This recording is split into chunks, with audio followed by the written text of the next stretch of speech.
Monday night. It is Monday night. That can only mean one thing. It's time for You Tell Me with Uncle Neely and Duke to scoop. You know, Duke, I gotta tell you something, Duke, because I don't talk behind nobody back. If I say it behind your back, I'm gonna tell it to you when I see you. I be calling you Chop Kick a lot, man.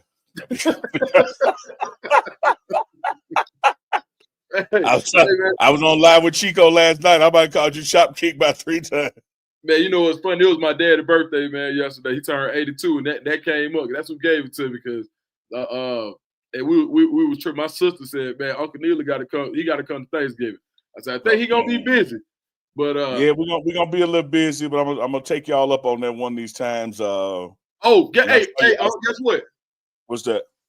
Tiny sent that cake. She said it'll be there Thursday at noon. Yeah, she sent that caramel cake, boy. She sent me a picture last night. That mother looked awesome. Well, I appreciate that love. I saw your post about your dad's birthday, man. What a blessing. I made sure I liked that. Told him happy birthday. For sure. You know, otherwise, man, how you been? I know you've been traveling. We got maybe a surprise or something in store for some folks, man. But I know you. So I'm actually in Boulder right now, man. Just got in town. Not even 30 minutes ago, but maybe about an hour ago. I ain't realized it was as far as a trip as it was from the airport without the tolls. But now I'm excited to be here. I see they got some of the Christmas lights already up, man. It's pretty at night out here. Like they keep talking about absolutely. Man, it's beautiful out here, man. So, and y'all got to bear with me. I got my travel set up, so it's not as clear as usual. But hey, man, I'm here, man. I'm just happy to be here. Absolutely. I had lunch. Well, I guess it was really breakfast with Coach Prime this morning. Told him you was going to be that you was in town. He was excited to hear that. So man, I know y'all that's chopping up in the morning. Yeah. Yes, sir. I can't wait to get over there. You know, well, here we are. 8 wins. They said we wouldn't get 6. You know, they said it'd be a miracle if we got 5, and here we are sitting at 8. Man, you know what? I love to see how everybody's kind of backpedaling, right? And you got some, you know, and you know what I respect? I respect the ones that say I was wrong. I can go with that a little bit further than I can the ones that says that they just keep moving the goalposts, right? Mm-hmm. Oh yeah, but what are they gonna do if they play an SEC team, or do you think they'll really beat BYU, and are they built to last, and all of that stuff? Like, so there are some receipts. I know Coach Prime like to keep receipts, but I kept a few myself. And I'm like, it's a couple of them for some people I know that I can't wait to cash in at the end of the year. So, man, it's an exciting time to be a Buff fan for sure. I done had to cash in a couple of them just because we got way past what they said. You know, they said we weren't going to win but 5, and now we are sitting here at 8. But you're right about that goalpost continue to move. Once upon a time, the Big 12 was going to be this big, bad, tough conference. But then when we started winning in it, now the conference is light this year. You know, the last 3 teams that we facing just beat Utah. About to go to Kansas to play Kansas at Arrowhead Stadium. Then we come home to host Oklahoma State. Once upon a time, those 3 teams were ranked in the top 20 preseason poll. But now they got it. Yeah. So it's like now all of a sudden is the Big 12 ain't that. But but is it not coincidental that because Colorado is doing as well as they are now, it's a weak conference? I mean, hey, you tell me, Uncle Neil. Well, I'm gonna tell you what it is. That'll be the first you tell me. I tell you what it is. When you have a prolific coach, you know, like Coach Prime Deion Sanders, with the staff that he has assembled, the players that he has recruited, the production you have gotten from those players, you know, the goalposts, as like we've been saying, is just continuing to move. Every time we accomplish a goal that they said we couldn't, now all of a sudden it's a new goal attached to it. It's a but attached to it. Mm-hmm. You know, once upon a time we had this hard schedule. No way we were going to get more than 5 wins. Now that we got 8, all that, you know, the conference is watered down, this and that. Last I checked, right before kickoff against Utah was the number 1 defense in the Big 12. We put up 42 offensive points against them. Then at the end of the game, now this is a team, Utah, they have played other teams in the conference, other teams ranked higher than us in the nation. Their head coach said, this is the best team we have played all year. You know, he's a guy who said, look, I ain't going to move the goalposts on them. They are what they are. I just got finished playing them. Y'all need to start believing it. The goalposts will continue to move. You know, if we take care of business, which we're going to do, we will be in Dallas, likely playing, you know, a BYU who just took a loss. But who knows, with these 2 games left, mathematically, there's a lot of teams still in it. Anything can happen. But the answer to you tell me why the goalpost keeps on moving is because they don't want Deion Sanders to reach his goals. So they keep moving the goal because they know if he reaches his goals, not only are more recruits going to flock here, there are going to be more coaches hired that look like and even act like him. See, now we're talking. And I feel like that's true. And the way that he's done it, he's setting a precedent to be able to do it a different way. Mm-hmm. That's not being able to be controlled. That's not really adding into the narrative. So now is when people lose control, what happens? They get afraid, they get scared because no, we're supposed to keep our thumb on now. We're supposed to lose. And now he's winning. And so now there's going to be more people that walk with a swagger, that talk with a swagger, that make real relationships with these kids past football. But see, because as long as you can pick these kids up and churn them out and throw them away, that's fine, because hey, we gave you, because back in the day, you know what they used to say? Well, you got a chance at an education. Mm-hmm. See, now it gets so much deeper than that. See, now you got players that are getting paid for their name, image, and likeness, right? And now you got guys who have real life decisions to make earlier on in life.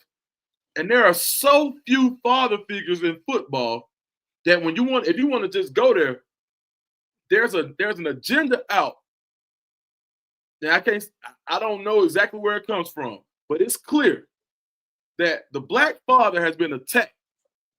And when you have somebody in this role who's becoming a black father and creating more positive black fathers, that could be an issue for those who do not agree with that. So so the more successful he becomes, the more it becomes bigger than just the college football playoff. See, this is Muhammad Ali level. What Muhammad Ali stood for wasn't just boxing and championships. He put a whole culture on his back. And that's the same thing that Coach Prime is doing right now. So I think, the more he wins, the more guys like me believe in themselves and believe and say, I don't need that. Yeah. The more times guys are going to say, I don't have to go where you said I had to go. I can go to Colorado. And I think, and my answer to that part of you tell me is going to be, it's bigger than football, and that's why they continue to move that goalpost. Absolutely. One of the first conversations you and I had was about access, and that a lot of these quote unquote journalists and pundits and experts, it's not that they're experts. It's not that they know ball anybody else. They have access, and they have access because they have always been a reflection of what the head coach looked like. And so they have this buddy system. Well, now you have coaches like a Coach Prime who make sure the people look like him, you and I, have that same kind of access. And now that we have platforms, we get to discuss things like this, and you don't have to kind of hold back and sugarcoat and code switch and dance around stuff. If y'all go back and watch my pregame shows on Friday nights, you'll notice a lot of times this season I was wearing my Muhammad Ali t-shirt because that's what I call Coach Prime. I tell him he's our modern day Muhammad Ali, that it is bigger than the sport that he is coaching. So you spot on with that.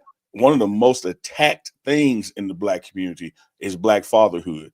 And this guy, when he hires people, it ain't even about X and O's the first question. He asks about your fatherhood. He wants to know his assistant coaches and his coordinators are good fathers. Then we get to the X and O's, because he says if you can't be a good daddy at your house, how you going to be a good dad in this building? And we have to lead these men somewhere beyond football, because 95% of them ain't going pro, but we're going to make sure that they all become professionals at something. So Coach Prime is changing the standard, and every time he gets a win, it's making somebody else black out there in the coaching field stand up a little straighter, act like themselves a little bit more, because they know it's a matter of time before these dominoes start to fall, where ADs around the country like, man, we got to start hiring more people that reflect what this student body looks like, because we got to recruit these guys.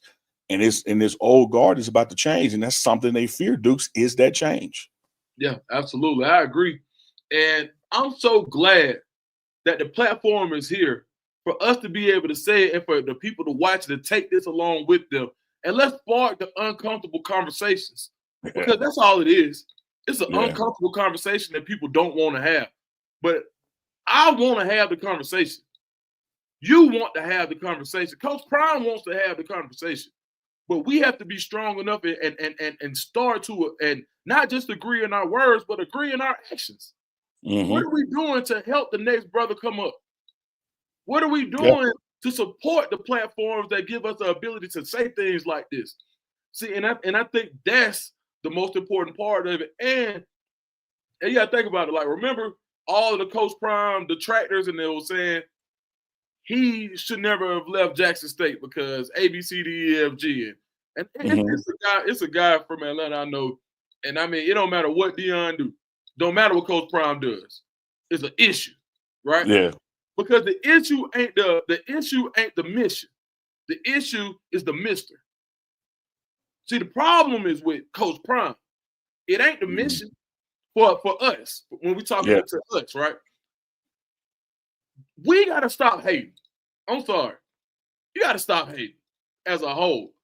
It can't get no simpler than that.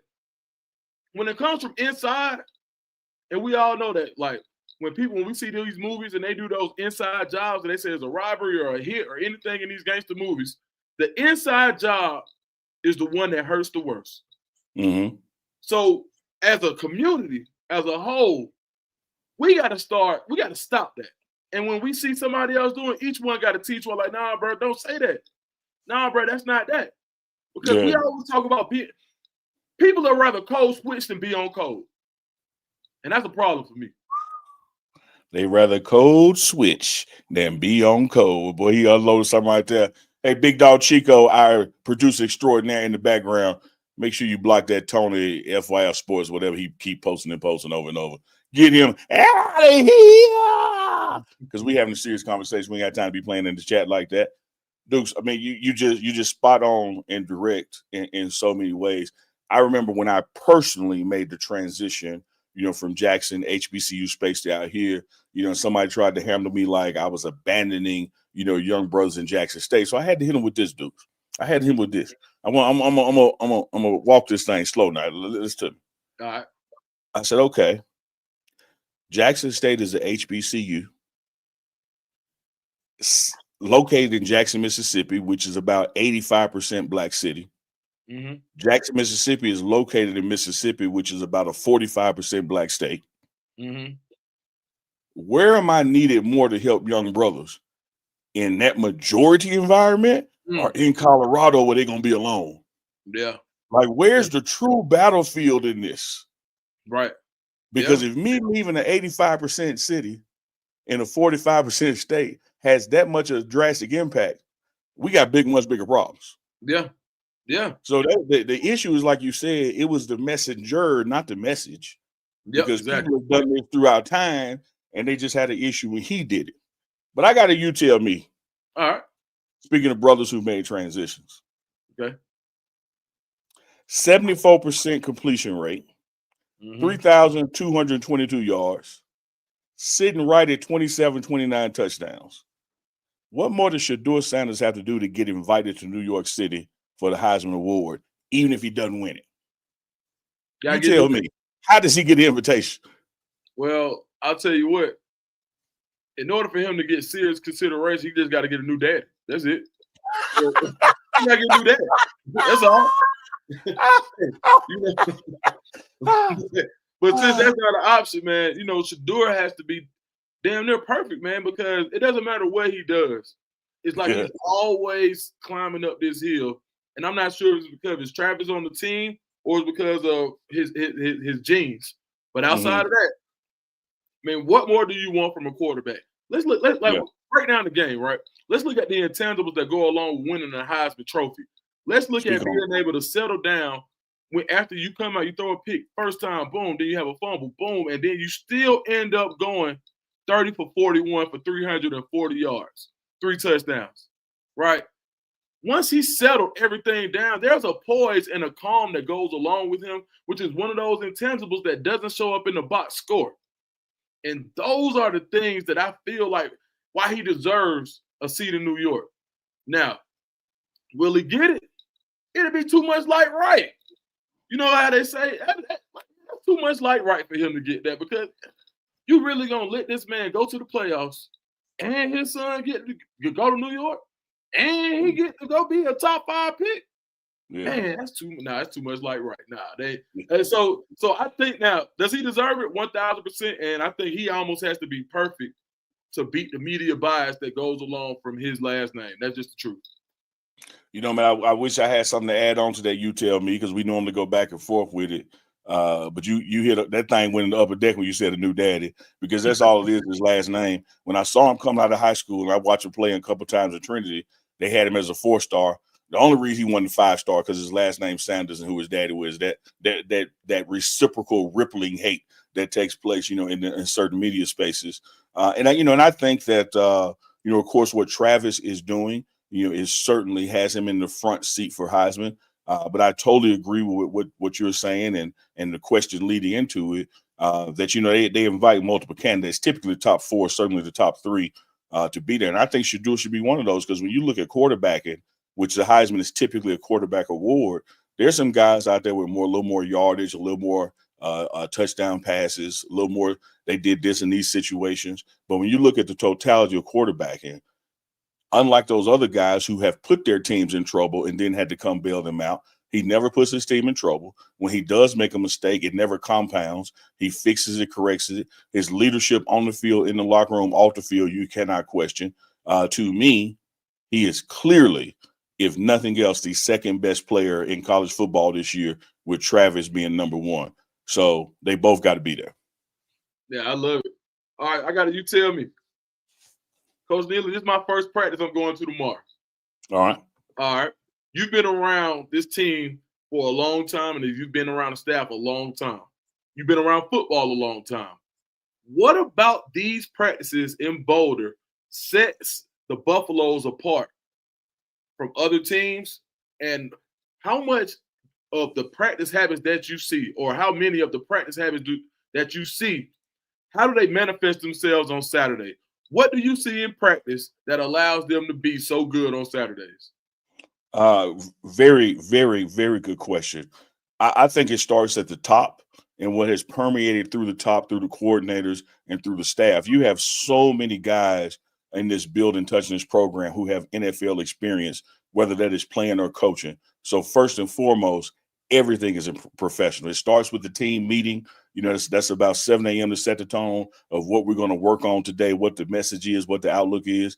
You go into those position meetings with your coaches, and they address things that we're about to clean up, and these are the installs for this week. You go out there on the practice field, and typically Tuesday, the O-line and D-line to go do some things like practice on inside run, some more full contact stuff, because when you get later in the week, you want to lessen that to be game ready.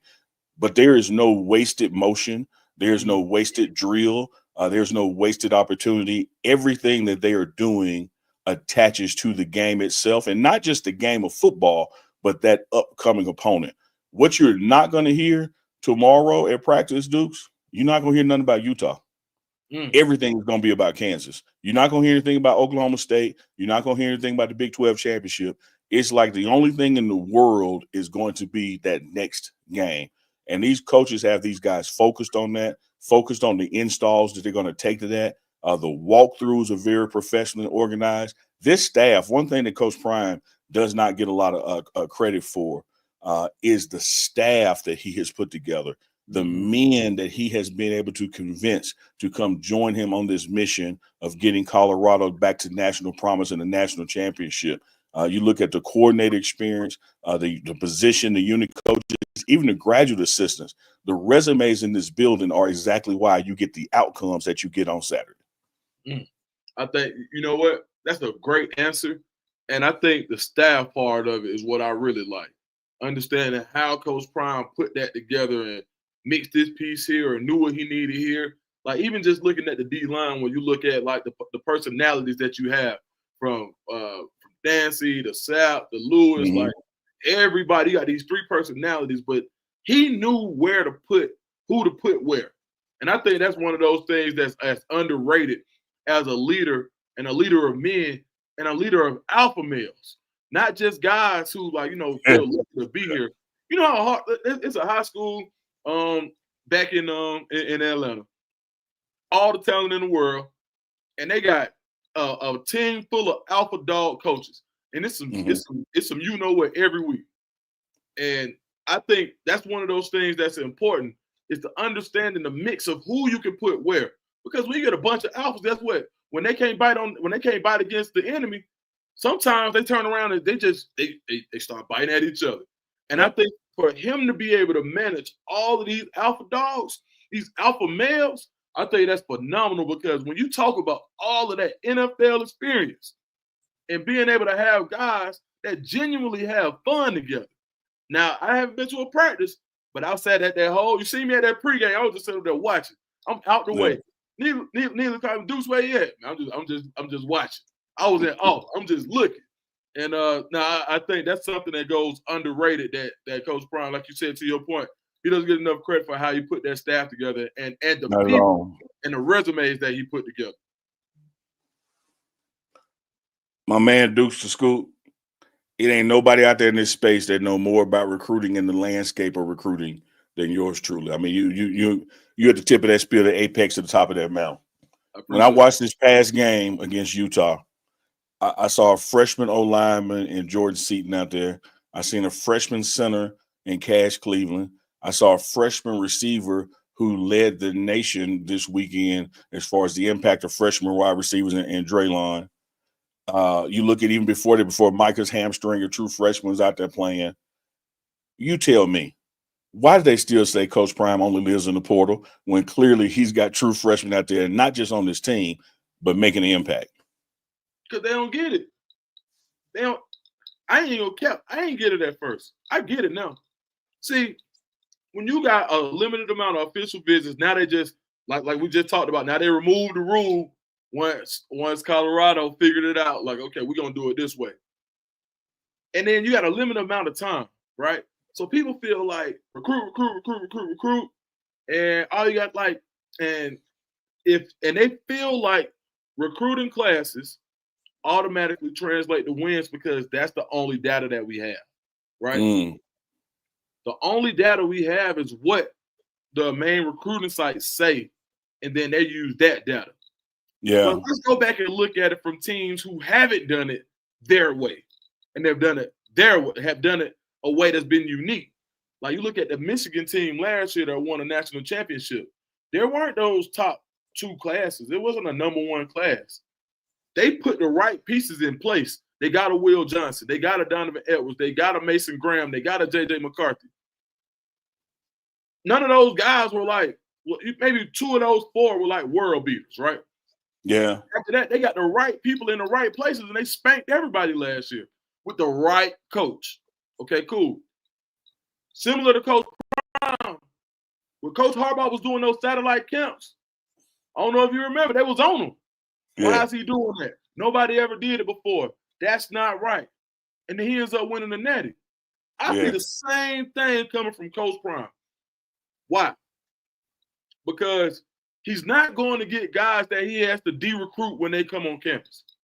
See, when you go recruit all these guys and these, let's look at Texas A&M in 2021 when they got that big class. Or was it 22? One of those classes when Texas A&M was one, they spent all the money. Yeah, that's when Saban came after. It was 21 because Saban came after Prime too, saying the same thing. Yep. When he was talking about Travis going to Jackson State, that Texas A&M and Jackson State was paying people. Yeah, come on now. Well, that was so crazy, man. That was wild. For him to say that. Yeah, talking about the pot in the kettle. Good God. Yeah. Hey, so when the ability to keep these guys who only respect the money, who only respect the dollar, who only respect their own intentions, and I'm not knocking nobody for getting the bag. Yeah, but absolutely. It's so hard to bring guys in and give them the world, and then when they're making more money than every coach on your staff, every coach. Some of these guys, it ain't nobody making more than them but the head coach. All right. And guys who don't have the capacity to deal with that and still be able to take correction. See, I'm not worried. Like, the money ain't the problem. It's about having the money and being able to still take correction and fit in to a unit bigger than you. And if you don't understand the player on a deeper level than just he's 6'6" and runs a 4.4 40, then it'll be hard for you to keep these guys in your program, and that's what we're seeing. I looked at all those top 5 classes for 21. Hardly any of them have more than 55% of that class still on their roster. Absolutely. So now, when you look at all how the transfer portal is and how these guys are getting up out there, if they don't get what they want when they want it, I've heard so many times guys this year who are freshmen who ain't playing and saying, "I'm leaving. I gotta go." They already hit my phone. "Oh yeah, such and such is about to ride. He's about to slide." Coach Prime is going to find guys that, one, want to come in and work hard. 2, they're going to get a bag still, but they know how to handle the bag. There's some maturity there, right? He's going to get self-starters who want to come in and work. See, if the work is first, the money is fine. And I think that's one thing, a big misconception about Coach Prime was that they saw like the flash. They saw they saw the swag. But they never focused on the work. They never focused on how many times has this man been late in his career. Yeah. Kind of on one hand, if that. Yeah, say that. He don't be late to nothing. And to get on me, before I even really met him good, he was on me about being on time. I said, "Coach, I'm 2 minutes early." The dude texted me this morning. We were supposed to meet at 9:30. He hit me and said, "I'm running like 5 minutes behind." Like, man, you ain't got to give me that kind of notice, but that's how much it wait on you regardless. But he don't play about that time. No, man. And so when it comes down to it, I just feel like the way that they're like playing these freshmen, the right kind of freshmen, right? You're gonna get some, he's gonna go get a 5-star every year. He's gonna go get a 5-star. But is it the same 5-star that he's ranking C? That's the difference. Yeah. See, sometimes you put that black and gold on and if something happened to that, man, it's like, oh, I don't know if he's that good no more. But, yeah, I ain't gonna say too much, but yeah, sometimes they put that black and gold on and it's like, dang, I didn't realize he was so short. Yeah. Dang, a lot changed based on where they go to. Come on, man. Yeah. Yeah. So he was 6'5" before he made the decision. Once he made the decision, he was 5'11". Yeah, come on. Yeah. Come on, man. Like, ain't nobody crazy. All right, Coach. No. All right, I got you tell me. All right, hit me. You tell me, what was the turning point in the game when you knew against Utah? What was the turning point on Saturday where you said, you know what? Oh, we finna start rolling. I'm going to tell you. Okay. It was just like the week before in Lubbock, Texas. When you don't get touchdowns against this team, when you don't maximize your opportunities off of our deficiencies, and here's what I mean what the deficiency was this week. Okay. We lose the coin toss. They elect to receive. I mean, they defer, so we had to receive. Offense goes out there first. First player of the game, Shedeur throws interception. That is uncharacteristic on so many levels. But they didn't get but 3 points out of it. And I knew then, because the way you know ball, coach, and you coached before me around it, you have a script and you have scenarios in that script, and they're based on down and distance and what the scoreboard says. And you go back to Lubbock when it was 13-0 instead of 21-0. That changes the way you have to call the game. And so this defense, man, and this bend but don't break mentality that they have, I knew when Utah did not maximize and turn that turnover, because we discussed this on You Tell Me, and you discussed it on the breakdown on Thursday. Shout out to the breakdown on Thursday. Y'all make sure you tune in on Thursday because the breakdown will be breaking down the Kansas game with Duke to Scoop. That the only way Utah was going to be in this game was to deny us possessions by milking the clock and running or get some turnovers. Well, here they do first possession of the game. They get a turnover, and they do nothing with but a field goal. I knew then they messed up there. It reminded me of Men's Society where I'm like, you know you effed up, right? Wait. You know just getting 3 points, you effed up, right? Yeah. You need to get 7 there, but you ain't get but 3. You know you effed up, right? Yeah. And there it went. Yeah, no, you're right, man. I feel like, man, when Augusta had that long run, yeah, that's when I was like, yeah, okay. Yeah, for me, the the ribbon or the icing on the cake, whatever you want to say it, is when we got a rushing touchdown and we also scored on special teams. Like, okay, Yeah. like That's the one. That's y'all really the one. all y'all have done is make Shador so damn comfortable now, because now he ain't got to be Superman. He could just be man and just get this done. I talked to him post game, and he literally said, he said, man, that just took so much pressure off what I had to do because we scored on special teams and the defense made him a stop. Now I ain't got to go out there and force nothing. I could take my time and play ball, and we put up 42 points on the #1 defense in the conference. Yeah, no, that's crazy, man. And it was so much in that game to take away that you could say, man, they still haven't even played their best ball, man. Yeah, we had a couple quick shout outs, Duke, before I hit you with a you tell me. I know we got 1,100 watching live on the Pregame Show Network. Of course, it's being simulcast on Big Dog Chico. But shout out to who else is watching over there on Facebook and other social media platforms. So we're doing the damn thing tonight. And this is episode 2 of You Tell Me. We bring it every Monday night. It's going to be live. Even when rental cars get delayed and flights get delayed, we're going to still find a way to make it happen. So you tuned in to episode 2 with Unc and Deuce the Scoop for You Tell Me. So Deuce, you tell me this now. You tell me. We got a guy. Let me set the stage. I think we have the most prolific, talented wide receiver room in the country. Yeah. That you can have guys like Jimmy Horn miss a game, you don't miss a beat. You can have Travis last year miss a game, don't miss a beat. Any given Saturday, you have a guy that's the #1 receiver. Then you got Mr. Consistency and LeJontay Wester out there. But let me just peel back these layers a second, because we talk about this defensive staff a lot. Let me talk about this offensive staff a second. Mm-hmm. Jason Phillips, who coaches the wide receivers, played ball at the University of Houston. For 2 years in a row, led the nation in receptions and yards. Mm-hmm. His quarterback, Andre Ware, went on to win the Heisman Trophy. And as Coach Phillips would tell you, he had to throw it to somebody to win the Heisman. When you look at the talent that's in this receiver room, the talent is coming back, and the recruiting pipeline that's opened up with the coaching of Jason Phillips there, you tell me, is CU the new wide receiver you? Yeah, I think so, man. I think for what they're doing and the way that they're getting the ball out and they're hitting everybody, you can never, like, every one of these receivers, there's a spot or a slot that you can profile into who can fit that role. And when you start to show this profile of, if you have a guy with speed, agility, and open field moves, you can fill in here, then you can go look at film and say, you know what, that's my LeJontay for when he gets ready to leave. I can go, oh, you know what, I need a 6'3", but I just don't need a 6'3" or a 6'4". I need a 6'4" with great ball skills, with those insane catch radius that makes those tough contested catches. Okay, that's my Will Shepherd profile. Okay, I need just a top flight funky guy, somebody who can do a little bit of anything, everything.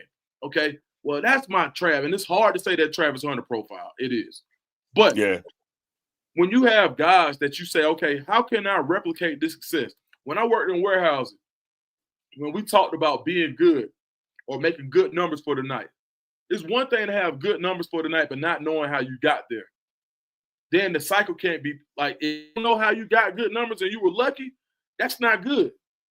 But knowing how you got there and why things are working, understanding the past concepts that are working, understanding what looks you're getting and why these wide receivers are getting open, and sometimes these guys are wide open.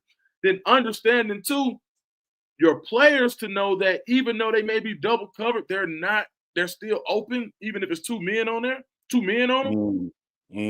Those are the things that you can replicate to make the cycle repeatable.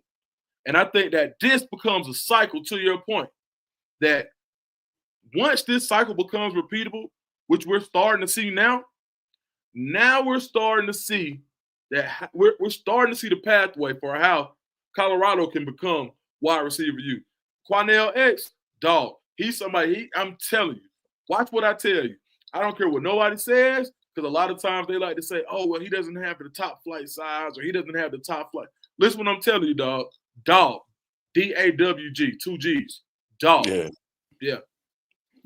He the truth, and he's committed, and he's one of the ones that's Looking forward to being coached here. I Oh, like what you okay. said about patterns and how trends happen, because it's the way LSU became DBU. Year after year they found success at that position, got guys drafted. Now we just made people want to go there if you played that position. But you see that even shifting to Colorado now, not just wide receivers on the offense side of the ball, but the DBs on the other side of the ball, because you got a head coach, best has ever done it. You got a defense coordinator. That was his room in the NFL, and that's what he scouted for. Then you got Kevin Mathis, who coached it as well. So you could look up Dukes, and you got wide receiver U and DBU in the same program because of the consistency of the coaching and what that coaching propels people to go on to do. Man, you know what's got me most excited more than anything? The lines, offensive lines. Now, because when we talk about how can Colorado be successful in the playoffs, and everybody talks about, well, the SEC and the big – bro, when you can compete on the interior offensive and defensive lines, I struggle to find a defensive line with more depth and talent in Colorado. And I got to stop you, dog. I got to stop you because I know we're going to go out of order, but I got to stop you because that was a you tell me for you. So before you say that, let me go ahead and hit you. Okay. We lead in the Big 12 in sacks. We're sixth in the nation in sacks. You bring in D-Lou, Stapp, and Dancy, and kind of got a three-headed monster in one room with D-Lou being the defensive line coach, Stapp being the D-line analyst, Dancy moving up from analyst to coach the D-ends. And instead of three separate rooms, they're all in there together. We talked about that. Giving up so fewer running yards this year that we're averaging about 100 yards less per game in what we're giving up. You tell me, is there a weakness in this current D-line and this D-line coaching atmosphere? Nah, I don't see any holes because you can do it from a multitude of ways. You can be multiple. You can send waves of guys, and that's what you want. The best defensive lines are not just about having top-end talent. It's being able to send in waves of guys in the third and fourth quarter. And I always say this. If you got 8 defensive linemen that can play against the same 5 offensive linemen, you're going to win usually, especially them boys can play. If you had the same talent level, if everybody is from, let's say on a scale of 100, everybody is from an 80 to 90 on the board. Let's say that at going against an 85 line who's right in the middle. Well, eventually that 85 is going to go down because of fatigue. And in that third or fourth quarter, you're going to have some fresh legs for that 80 to 90 role that you have on your defensive line. So I think when you talk about the depth, see, the first thing about grading a room is going to be talent level. All right, so talent across the board. You go talent, and then you go depth. And when you got those two things, when you can go deep with talent, and then when you take yourself out of the players' room and you go to the coach's office, and they're teaching it the right way, they're being creative, they're holding people accountable, and then you start to let that accountability permeate back to the field, and you start to get peer accountability, that's where I feel like this D-line is special. I just had a conversation. Somebody asked me, they said, hey, dudes, do you think that Colorado could be the SEC team? And I said, yeah. And they said, well, how? I said, because of the lines. You don't play big boy football. If you want to court, like we could talk about everything else going on with this team. But if Shedeur ain't standing up, then he doesn't get to make these plays. Period. And we can talk about everything, everybody on the back end, how good that secondary is. Nobody in the world can cover for 12 seconds. No. You got to go get to that quarterback. And the pressure that these lines are bringing, and I want to give a lot of love to the O-line, but this question is about the D-line. The way the D-line is bringing pressure from the interior and the outside, but it ain't nothing like that A-gap pressure, man. When you can just beat your man up the gut, push him back. Man, good. I mean, McNeil, so proud of that kid, man, because it could have went a million ways. But he's from Georgia. It could have went a million ways, but it went the way that it was supposed to go because he stayed down and he worked. And he didn't cry about it. He went to work. And I think that's what you see. You see a workman-like attitude, and now you're starting to see the potential being tapped into by guys who have done it at the highest level. And so when you ask me, you tell me, do I see a hole in this defensive line? No, and I think they're in contention to be the best D-line in the country. Wow, I love it. Great insight. I think with a guy like McNeil in next year, with the way he's finishing this season, you just know going into next season he's going to be looked at as round two, kind of guy for the NFL draft. And he can have the right kind of season and be first round as well now. But he's going to go into the season, projected for second if he continues to do what he's doing this year, because the sky's the limit, and he has shown what he can step in and do at a moment's notice, which shows his work ethic, his study. Because before, he is almost like Cash Cleveland did at center. He was ready. Like, he was ready for this opportunity. He didn't have to let me get a couple games under me, coach. First time out there, he make an impact because he's ready. And that goes back to him personally, but as well as that, that coaching that he has. I know we kind of skipped turns, so it's back on you for you tell me. But when I saw you going down that D-line road, I was like, hold on, because that's what one of the ones I want to pick your brain on. I got it. So my you tell me is about the team. I don't think anybody is as plugged in to the team and the pulse of the team than you are. What's it like? This is a question I want to know. What's it like for the players who came in the transfer portal, who may not be playing, that have multiple years left? How excited are they for what's going on and working hard to get their turn like they're seeing some of their teammates get? Great question, man. I think, again, this is an issue that starts at the top to keep it from coming an issue, because you articulated earlier when we started talking about recruitment, high school players, and the portal and that kind of stuff. We live in the world now, man. If a joker don't play, he gone. That's just, and I'm globally speaking. If a joker come in and he don't get the minutes he think he's supposed to get, you're going to lose him, whether he transferred in or you got him straight out of high school. The way Coach Prime is able to articulate his message, the way these coaches don't just coach who's playing, but coach the guys.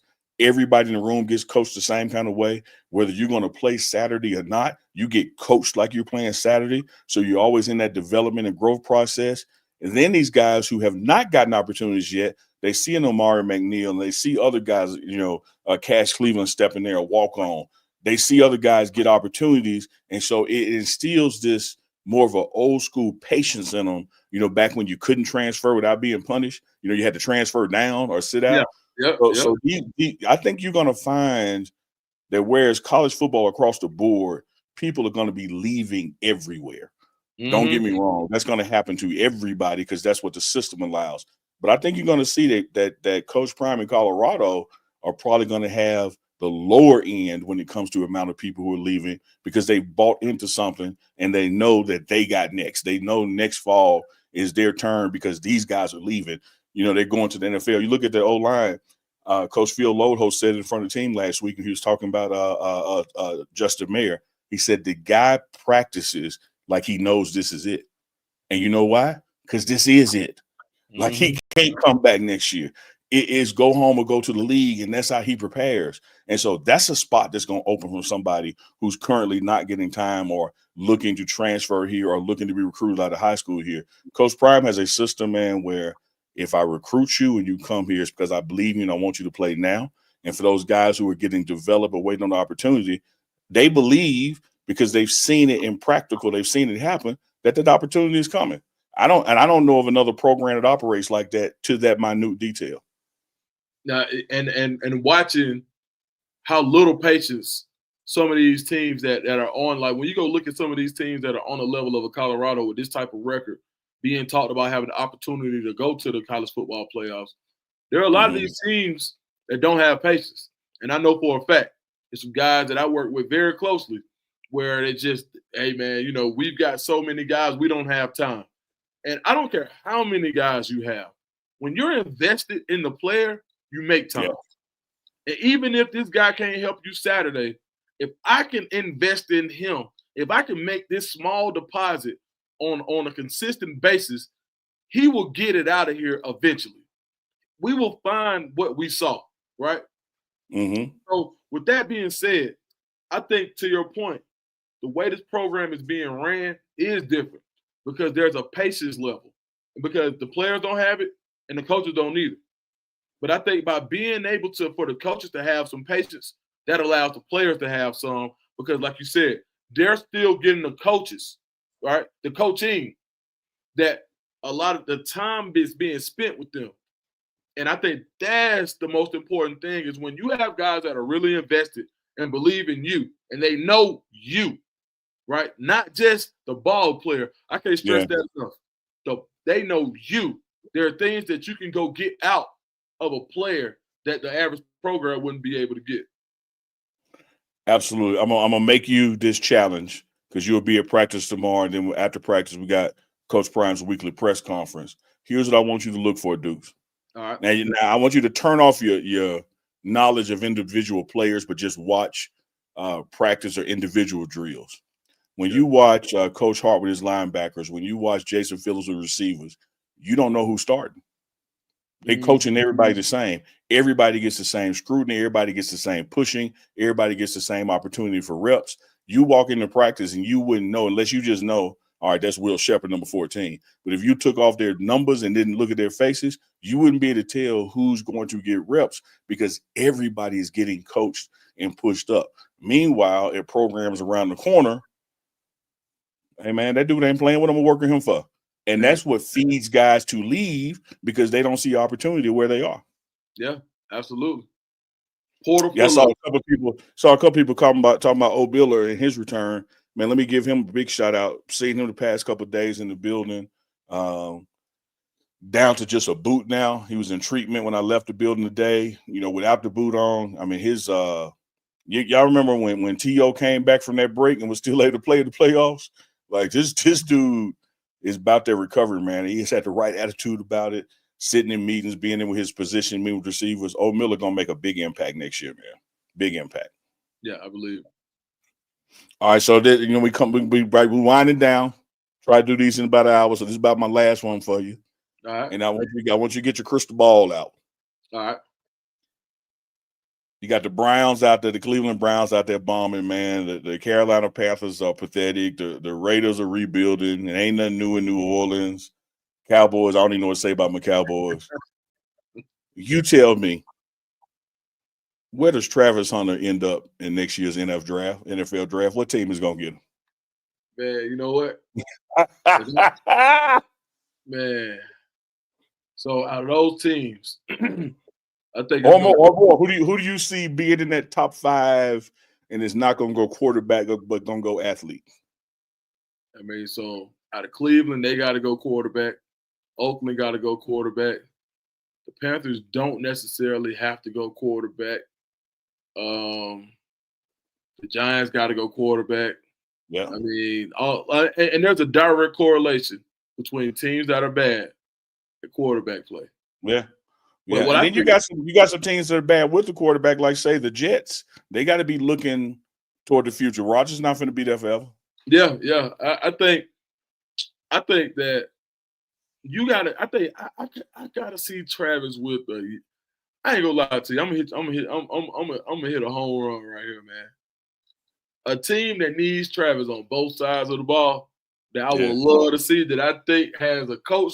See, one, he got to go to a team because Coach Prime said he's gonna treat Travis like everybody else, right? I mean, excuse me, he's gonna treat Travis just like his child. Like one of the sons, yeah. Yep. So he has familiarity with a team. He has familiarity with a city. You got a young coach. You got a coach that's in tune with the culture. You got a GM that's in tune with the culture. I wouldn't be surprised if I saw the Falcons mortgage a lot of what they got right now to go up and try to get Travis Hunter. And I could be hoping. Matter of fact, I am hoping. Yeah. But I know this your squad. I know this your squad, but I ain't mad at you because that makes sense, because QB wise, they got Penix on the bench. So they're solidified there. And they're probably going to finish the season with a record outside of being in that top pick, but they do have the assets to trade up to get it. I mean, think about this. Let's say right now Kirk Cousins continues to have a decent year, a serviceable year, where you got a quarterback-starved team who needs a quarterback like the Jets or like somebody like that, right? You package him with another young guy and a package of picks. All the Falcons really need, they need some help at receiver, and they need some help at corner, and they need to help get into the passer. Well, you solved 2 of those 3 with one person. Exactly. You get that one person. You got help at the secondary.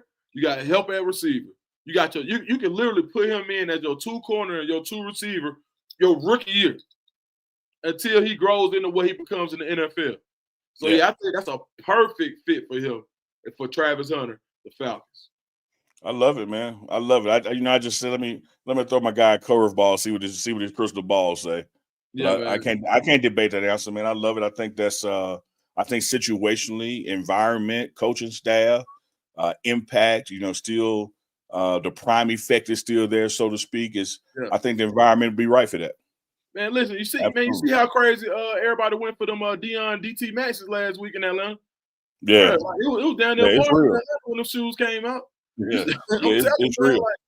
For real. So it's like, who did it's a lot of places where Deion got a lot of where it ain't too many places he could go where everybody don't know him. But Atlanta, he's like the first guy in Atlanta. Like before Dominique, like he is one of those people on Mount Rushmore in Atlanta.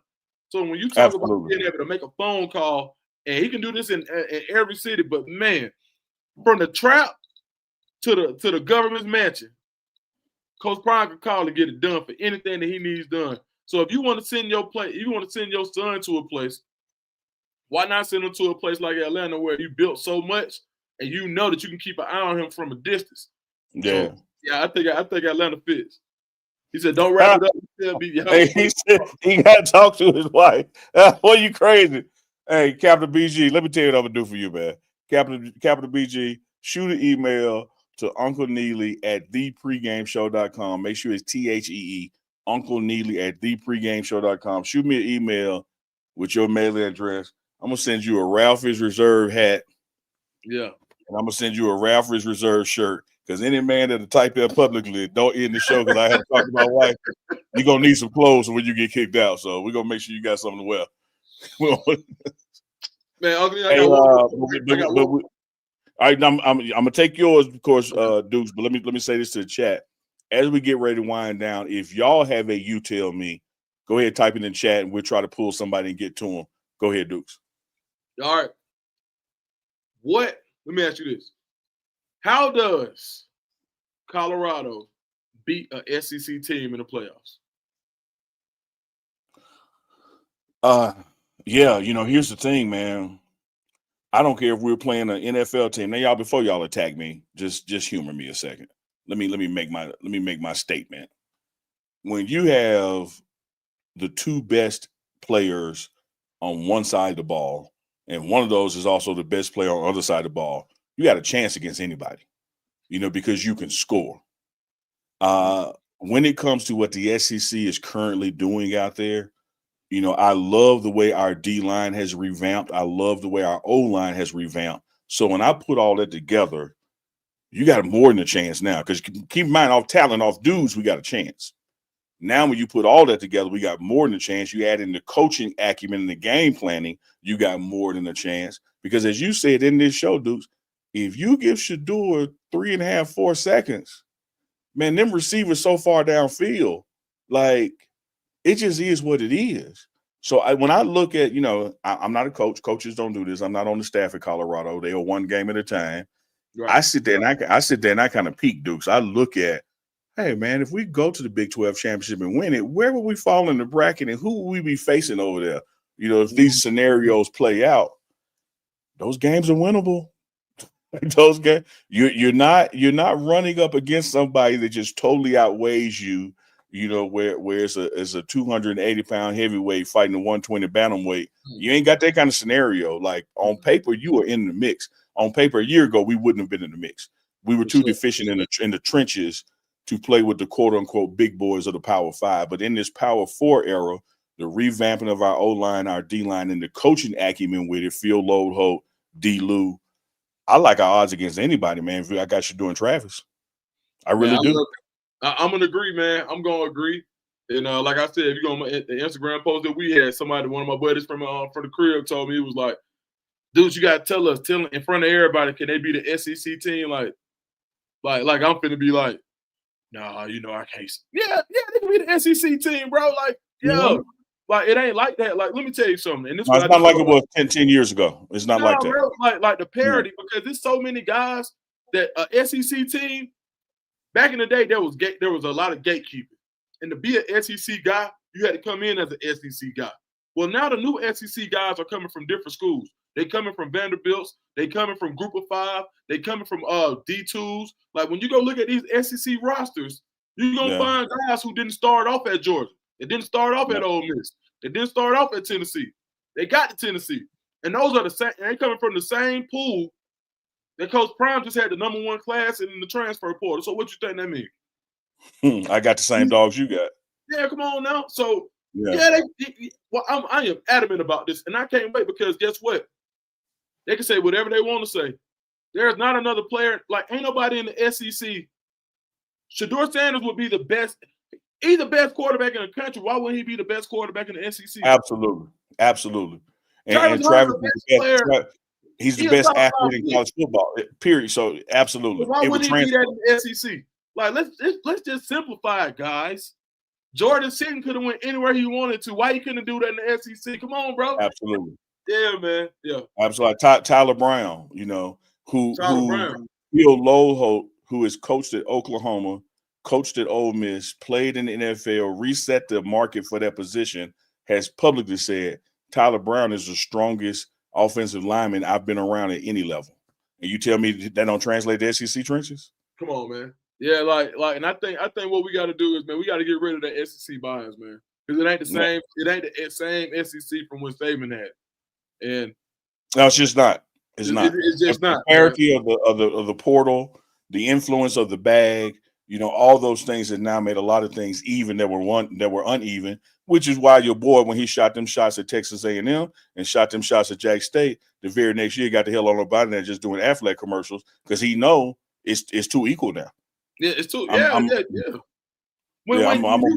be struggling against Vanderbilt. Man, listen. When Vanderbilt when Vanderbilt beat them, that was my one because I knew early in the year, and I'm one of the only people on record that was saying Vanderbilt gonna get Auburn. I was doing Auburn at the time. Like Vanderbilt gonna get Auburn everything they want, and they laughed at me and they said, I'm telling you, because it's not just because it's the same quarterback that beat Auburn the previous year and the same system that beat them again the previous year before that while they were at Liberty. So when you're able to take a guy from New Mexico State who was not recruited, who was a JUCO guy, who got it late, but he's a baller. Think about how many guys that Colorado's has on that roster that weren't recruited as highly as some of these other guys, but they ballers. So at this point, it's not a team in the country that I don't think it ain't no boogeyman out there for Colorado. They can beat anybody. Absolutely. All right, we do have a you tell me from the crowd, and it's right up your alley. So I'm gonna pitch it towards you. It went by, I think it was somebody from somebody named Carolyn, but somebody asked the question. You tell me, Dukes, is Juju really that dude worth all this hype that we hearing? The quarterback. Yeah, man. Listen, there's 2 quarterbacks in the country that are ready to play day one, in my opinion, and that's Juju and Bryce Underwood. Like when you look at what Juju's been doing since he was a baby, like Juju. And first of all, y'all, we forgetting Juju's playing in the highest classification in Georgia, which has the most NFL players per capita per high school per capita, not the most, but the most per capita. The most players in the NFL come from Georgia per capita. Make sure I say per capita. But even Coach Prime knows your dog's coming from Florida, Georgia, Louisiana, Texas. All right. So but since he's been in that highest classification, when he started his freshman year, he goes to the title game in the highest classification against Caleb Downs, right? Throws 300 yards as he was 14 years old, right? Then he does it again and does it again. He's always done it. You can't rattle him. You can't shake him. We watched him play against Parker with #1 top cornerback Naeem Alford. Throws the pick, forgets about it, and starts slicing that defense up.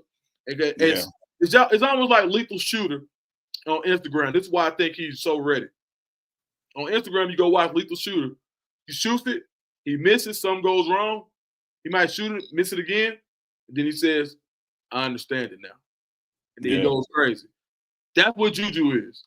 Yeah. Once Juju figures out that defense and figures out your tendencies, he's like Floyd Mayweather. He's just diagnosing what's coming. Okay, I understand that. Okay, they showing me cover 3 here. Okay, then they bail it. They playing quarters out of the 3 look. All right, so when I see that safety, I know, okay, I'm a hot route this slot receiver, and I'm going right at him up the seam. Those are Juju plays that he's been making since he was Juju. Like, we call him like a little computer, like, because he's downloaded so much information, and his father TC has ingrained in him a stoic nature, and I think that's more important than anything. Is that, can you stand up to, like, a lot of people? Somebody said Juju comparison. I think it's hard for me to compare Juju to anybody. To me, Juju is like a mix between like a college Bryce Young and a Drew Brees, all in that same field with and imagine that calm demeanor and the arm talent of Michael Penix. If I had to put those 3 together, a right-handed Michael Penix, demeanor-wise, the way he could see, the way he shoots lane. And what I said Drew Brees was really good at shooting lanes. He didn't have to be 6'7", because when he saw his lane, he knew how to get the ball out, and not just he would shoot the lane. And that's a hard thing to do when hands go up and hands go out. So that's an innate ability that a lot of people don't have. So I think that and I say with Bryce Young, because Bryce Young went in college, and I think he still got a long way to go. I think Bryce, when I say a long way to go, I think he's gonna be all right. But even with Bryce Young, I think when he gets with the right system, that he's gonna be good. But Bryce Young had this uncanny ability to stay out of trouble in college. I don't know how. When I say stay out of trouble, is even when the pass rush was coming, it's kind of similar to Shedeur. He doesn't panic, being so cool. And that's what I like about Bryce Young's game that I could kind of give to Juju. And we haven't seen as much of that on the NFL level, but definitely in college. Man, Bryce Young will be sitting up there like he ain't have a care in the world. And that's how Juju is, man. Juju ain't studying none of this, man. His expression, the only expression that you're going to see outside of that same expression is him smiling. Like, he's very stoic in that nature. And that's why I feel like he's worth the hype. And I don't care what they rank him. He's worth it. Yeah. I love it. I love it. Somebody put one up, and I'll knock this one. It went by, so I'm gonna paraphrase it. It said that with the portal and who we got coming back, how is the Big 12 going to keep up, as in keep up with Colorado? And I will remind you all, if you go back to those glory days of the SEC, one of the best recruiting messages you have is also who you're playing, because you got to think about when Alabama was running that thing, everybody can't go to Alabama. But Auburn is able to say, hey, we see them once a year, Iron Bowl. You in the SEC, you get talked about it. We see them, we're going to be on TV. One of the things these Big 12 coaches know, there's a rising tide lifts all boats. And when you play Colorado, you're going to be on TV. And so the fact that we're in the same conference with them and maybe out recruiting them is going to help them recruit as well, because, hey, we're in the same comparison. You come here, young man, and help us take down Deion Sanders. That's what your role is going to be. That message is going to be out there loud and clear, just like it was when Alabama was on top, or back in the day when Penn State, Ohio State was on top. You can recruit based off who you play. And one thing people in the Big 12 are going to be to say, we play Colorado, you're going to be on TV. People will see you. That's a great point. Hey, man, got 1,200 up in this thing on the Pregame Show Network. Also got them on the Facebook pages. Also got them over on Big Dog Chico's pages. So this thing is running up. Man, it has been another episode. It's 2 down with infinity to go. But I can't wait till next week. The reason I can't wait till next week is I got my brother Deuce the Scoop in town. We're going to be at practice tomorrow, the presser. Y'all wait till y'all see Thursday's episode, the breakdown. Man. Big Dog Chico, the producer in the background, said we got over 1,700. Y'all need to hit them like buttons, man. Hit that little thumbs up. Hit that like button. Show some love. Make sure you subscribing to both channels, supporting, because this is how we grow. This is how we're able to do and keep the access and the information going, is because of y'all. We would not be here without y'all. And to have 1,700 watching it live, shout out to the audience in the chat, man. Man, that's amazing, man. Thank you, y'all. Yes, sir. Deuce, break it on down, man. Let's get on out of here. What's your last words? Man, I'll just say, man, it's a beautiful time to be a Bucks fan. And shout out to the Pregame Network show, the Pregame Show Network. And man, I'm so excited to be here, man. I brought my College Park t-shirt so they can know where I'm at. College Park, booty, rocking everywhere. But yeah, man. Hey, look, make sure y'all follow me on Twitter and Instagram at Dukes D Scoop. Follow my dog at Uncle Neely. Follow the Pregame Network. Follow Uncle Chico and follow Big Dog Chico. Make sure you hit us on all the socials, man. We can't wait to give y'all more content as a team. I was about to say that, man. I said you got the last word, but I got to tell the people this because I can't keep it. Me, you, and Big Dog been talking. Me and you been talking. You and Big Dog been talking. I think we're going to add some other nights. Some other nights, so y'all stay tuned. You're going to get some more Uncle Chico. You're going to get some more You Tell Me or some variations thereof. We're going to keep this comment coming as long as y'all like it and love it and watching it. We're going to keep feeding it to you. Hey, Big Dog Chico, the producer in the back, we appreciate you. Extraordinary producer. Not only do a great job with his talk shows, when he behind the scenes, that dude got magic hands. Big Dog, take us on out of here until next Monday night. You tell me. We out. Yeah. Big Dog ain't tell you got a freestyle all the way out, dude. Man, I ain't got no problem with that, but you know I can go. Hey. Got a freestyle on the way out. Some people told me stay out. I got on the phone with Neely and he gave me a way out. And then I got that payout. It's almost like it's May out. Cause I'm feeling so hot. Yeah, I'm feeling so hot. I'ma tell you what you got. I'ma give you what I got. And we out here cooking up. Colorado got a pot. I'ma give my best shot. Every time I'm in the booth. And they people say this booth. Can't go around with the truth. Hey, hold on, don't get me started. Hey. And we out of here with the Dukes freestyle. Take us out, Chico. We go.